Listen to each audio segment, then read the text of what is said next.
So in case you don't want to hear spoilers, you shouldn't see this video.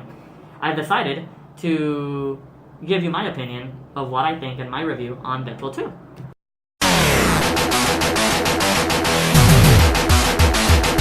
I'm gonna do two things. I'm gonna review Deadpool 2, and I'm gonna open up this Deadpool figure, which I got it.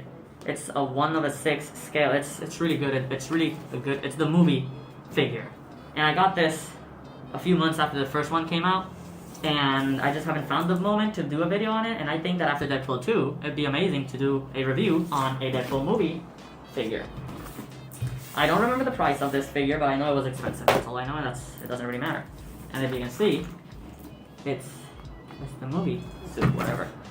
So, I saw Deadpool, and I think it was cool. I really do think it was really cool.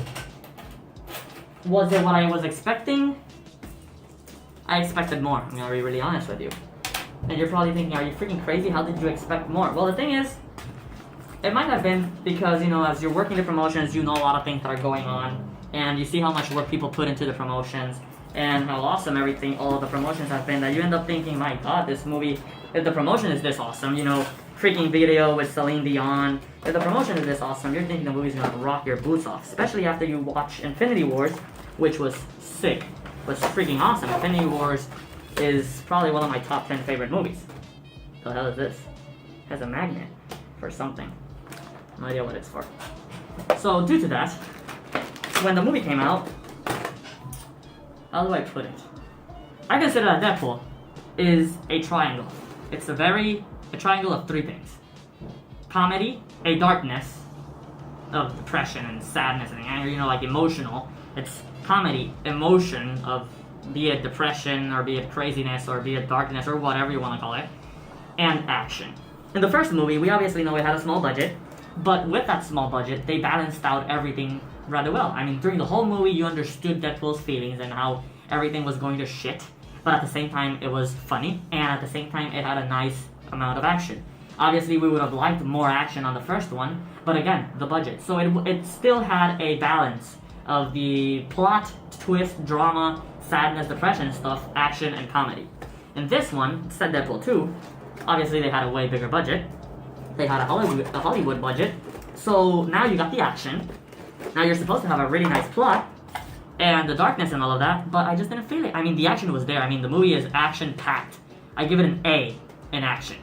But when it comes down to that feeling of the plot, the sadness, and the desperation, and that I didn't feel it. And at the same time, this one I had to divide the jokes, the funny moments. I had to divide them between funny moments and jokes. So it had a really good funny moments. Those were awesome. But the jokes, sometimes people in the theater would be laughing, and I was like, that's not funny, or that's like just a small reference. It's not that big of a deal.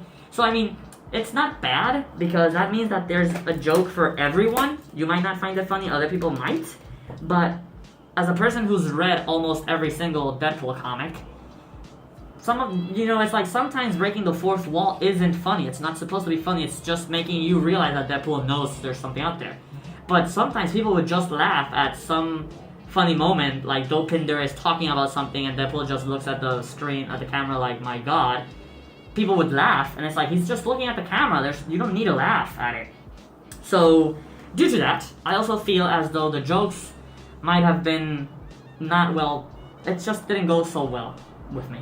So again, the action was amazing. The jokes and funny moments were okay, but the funny moments were awesome.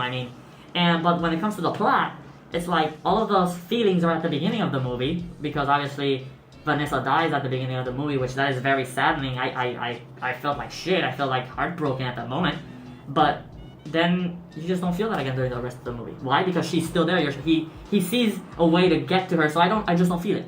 I don't feel the sadness that you're supposed to feel, or the sadness that I'm normally used to feel. This darkness, this desperation, as he felt in the first movie, it wasn't there for me. So, to say more, I consider also Deadpool 2 obviously has a way better soundtrack than the first one, and the act is way more action-packed, but I consider that the first one had a better way of introducing the character, so the plot was better and the jokes were better, and that's it. The best moments of the movie for me was when he says, "I'm Batman," That killed it. You know, killed it. Second moment was when Brad Pitt died. Awesome, completely unexpected and just amazing. Third moment when the Juggernaut comes out. Those three moments on Batman, Brad Pitt dies, and the Juggernaut are just the highlights of the movie. Then you can add the part when he calls Josh Brolin Thanos and stuff like that. But the reason why calling Josh Brolin Thanos was so important is because Infinity Wars just came out. Because if you would have seen Goonies, when he calls Josh Brolin Wet Eye Willie, anyone should laugh. But people don't know that reference. They understood the Thanos one because the movie just came out. So again, is it a joke? It's not. It's just a reference that people die laughing over. Get over it, Thanos. But when he says Wet Eye Willie, nobody laughs. So it's a reference. It's not a joke. So that's the sort of thing I'm trying to get at. So again, I mean, the movie was good. It was great, but I expected more. I don't know. Especially maybe in the plot part, I expected more. Obviously, the whole Russell thing, saving Russell. I'm not gonna even get into the fact that Deadpool isn't the one that found X-Force. I'm not gonna get into that because that's unnecessary. That doesn't really ruin the plot. It doesn't go with the comics. But that's not something you fight over. That's not something that affects the movie. They could have used that in order to make things better. But that's my review on the movie. My review on the movie is that it was good, but the first one just holds me better. So now look at this figure. My God, isn't it awesome?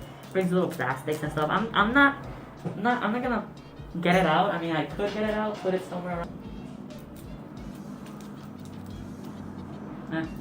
You're probably thinking, I mean, that figure's from Deadpool 1. Why are you taking it out now? Well, I'm taking it out now because I saw that they already made a Deadpool 2 one. A few weeks ago I saw it. But reality is, it's identical. I mean, if you check out Deadpool's 1's suit versus Deadpool 2's suit, the only difference are like the leather thing that goes there, and the carbon fiber gun holsters, and a little bit of the eye design. So reality is there's not much of a difference. So due to the fact that there's not much of a difference, I've decided I'm not gonna buy the Deadpool 2 figure. I'm just gonna keep this one. So that's my opinion on Deadpool 2. So I'll talk to you later. Take care. Bye-bye.